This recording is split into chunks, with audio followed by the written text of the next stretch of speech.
lights and the sounds from Hoover, Alabama, in the SEC baseball tournament as Sports Talk Mississippi rolls on with you. Feels like this is important to say right now. All guests on Sports Talk Mississippi join us on the Farm Bureau phone line. Check out favorites.com and go with the home team, Mississippi Farm Bureau. Down around Vicksburg. Sorry, had to get that in. Wow. Had to get it in. It does not particularly work well when you sing. Well, you know, you do the best you can in this world. I understand. You work with the talents the good Lord gave you. Well, this is not a phone line guest. He's sitting right next to me, our good friend Henry Hamill from Mississippi Farm Bureau, a staple at the SEC baseball tournament year in and year out. My friend, what's up? Man, just here having a good time. Glad to be here. Isn't this a fun event? I love it. We've been coming since, I think, 2003, if I remember right, staying in the motorhomes out here, and it is a great time. One of the things we talked about with some of the ladies that run the RV park yesterday is how it feels like a community. I mean, you make new friends, and it's not necessarily friends from your neighborhood. It may be friends from Georgia or Florida or South Carolina or Arkansas, and everybody just kind of comes together and has a good time. It really is. I mean, RVers in and of themselves are that way, but they've done a good job over the years of kind of putting the groups together, the state fans, the Ole Miss fans, the LSU fans, and all, and they really do a great job with the tournament over in Hoover. It's unbelievable, but they really give us opportunity to get to know each other, from all the different schools, and it's the same people every year. Yeah, and we do get to meet a lot of people, make a lot of new friends.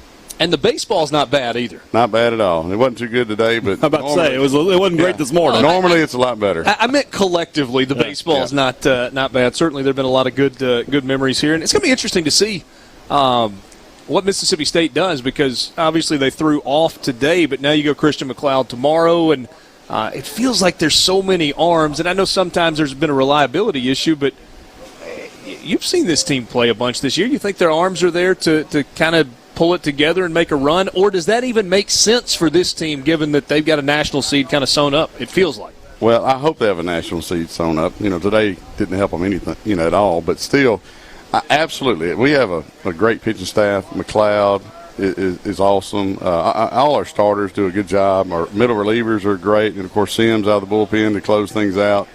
I've never seen a pitching staff this deep for Mississippi State, and so for a tournament, we're set.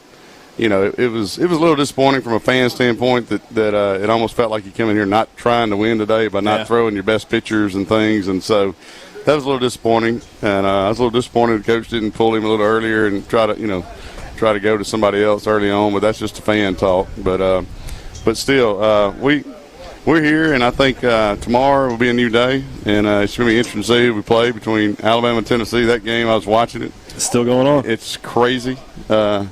So I was really hoping we'd play Alabama tomorrow, and I thought we had it there for a second until the interference call. So how about that? Anyway, I don't even know what to say. There is a term where you go, hold on now, are we still playing baseball? I mean, I know you can't slide through and knock a guy off, but if you slide into the bag.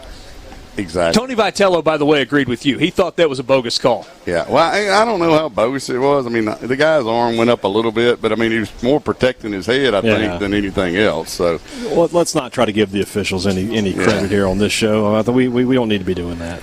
Hey, Dad's not in the business of sending Christmas cards. I think Henry knows that about me. Yeah. You gonna cook tonight?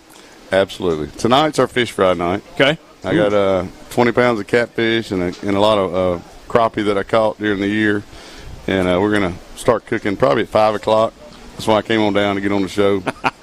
Give me time to get stuff going. But we're fish frying here too, Henry. I'm gonna have to try them both, and I'll have a winner determined. I'll go and let you know you're gonna have an advantage because of the colors that you wear, though. Well, I'm all about contests, so if you want to, I got you. If we want to get some judges, I'm in. Well, Lynn, he's a catfish man as well. We talked yesterday some about the fact that Lynn, one year, not on the catfish side of things, he was in Starkville for Super Bulldog weekend and ended up walking away with the trophy. And he said when he got out of competition cooking, and Lynn is an Ole Miss guy, he threw away all the trophies that he had won except for one. he kept the Super Bulldog Weekend Championship trophy on the shelf, and I think that one still sits on the shelf at Taylor Grocery. That's good stuff. Yeah, that's real good stuff. I wish they still did that. I mean, that was a lot of fun. Met a lot of. Surely they'll do it again. Learned a lot. Went out there and visited with everybody. Learned a lot about barbecuing, and it was a good time. I bet it'll be back next year. I don't want this conversation to turn too serious, but I do want you to kind of address the last year was a hard year for everybody for a lot of different reasons. Mississippi Farm Bureau did some things to help its members, its customers all across the state of Mississippi that were very proactive. How'd you guys come through the last year? We actually came through pretty well. Storms didn't do us any favors. Right. So from that side of it, wasn't good. But our company grew a lot last year, which was surprising. But at the same time, it was by design.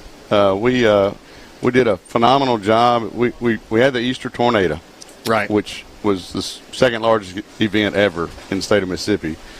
And by us being a local company and being able to handle people one-on-one and having adjusters already there, where other companies, were trying to figure out COVID and trying to figure out how to get adjusters to come work claims, and we were already paying claims and things like that. That really, really separated us a lot from the competition. Unfortunately, a lot of companies in the past, over the last 10 years, have gone away from that model and gone more to, having a regional, place that handled claims that maybe you would just contact them and they would get you to do this and get you to do that, and not have that local adjuster there and local agent even to help in that time of need. And so we grew a lot last year. I from a sales side, as a sales manager, I'm tickled to death at what we did, and we did give back to the communities. We gave a lot of money back to our customers. We gave a lot of money to the food banks because at the time, right, that was a big need. And so I was real proud of Farm Bureau. I really was. And Henry, I mean, Mississippi Farm Bureau is part of kind of a regional entity, if I understand that correctly. But your focus is on the state of Mississippi, and Mississippi Farm Bureau's focus is on Mississippi. And you guys really have invested a lot in Mississippi, whether it's what you're talking about, or in sports in the state of Mississippi, or in radio shows in the state of Mississippi. Why has that been so important under your leadership in particular? It's what separates us from everybody else. We're the largest domiciled insurance company in the state of Mississippi. And the other competitors can't say what we can say. They can't say we're based in Jackson, Mississippi. They can't say they have agents in all 82 counties. They can't say that we try and figure out a way to pay a claim always, no matter what.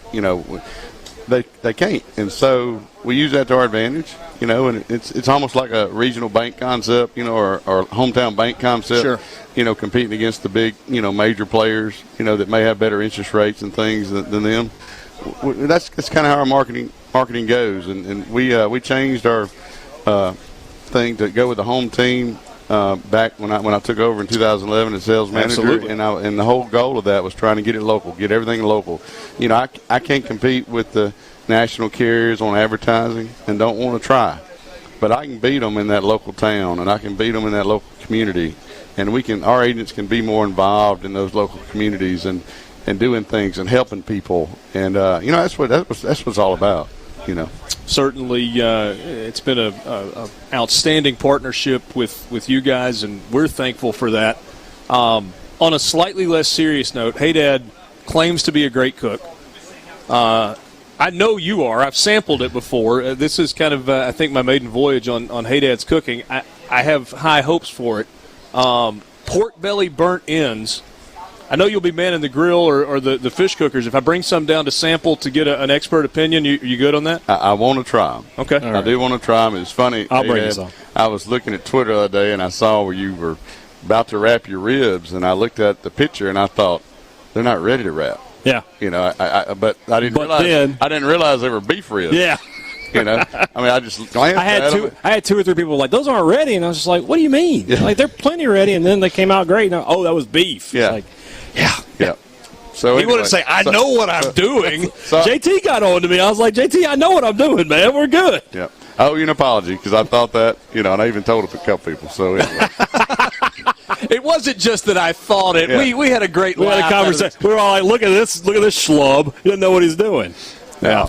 But I would like to try them, though, because, beef ribs is something that I love. And, man, we'll make it happen. Yeah. Is that an underrated?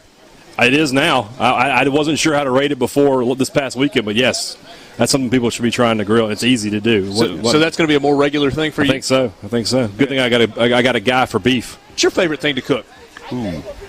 Man, I got too many favorites. My fish is on target. Okay. My ribs are probably one of my specialties. I think the man says he can do it all. He can get it done. I think that's what I'm hearing. We're doing briskets probably tomorrow. So we'll do that. I hear some dissenters over here to your side. They all wish they could cook like me. Parting shot from Henry Hamill at Mississippi Farm Bureau. Thanks as always. So good to see you. Appreciate y'all having me on.